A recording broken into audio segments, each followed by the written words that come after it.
তপস্বী মুহূৰ্ত হোৱা শান্তি আজিৰ মুৰলী 4 তাৰিখ 1 মাহ 2024 বাবাই কৈছে মৰমৰ সন্তানসকল মুখ্য হৈছে স্মৃতিৰ যাত্ৰা স্মৃতিৰ দ্বাৰা আয়ুস বাঢ়িব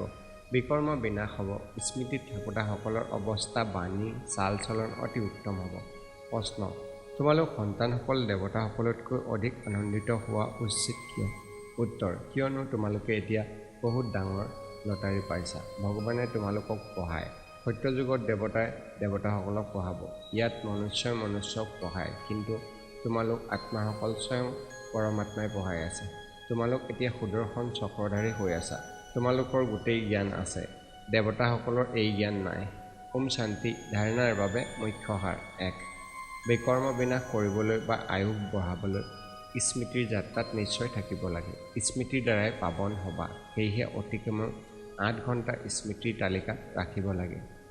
2 দেৱতাসকলৰ দৰে অমায়িক হ'ব লাগে বাছ বিচাৰ নকৰাকৈ যিকোনো শব্দ উচ্চাৰণ কৰাতকৈ একো নোকোৱাই ভাল আত্মিক অথবা স্থূল সেৱা কৰি পিতাৰ স্মৃতিত থাকিলে সেয়া অতি সৌভাগ্যৰ কথা বৰদান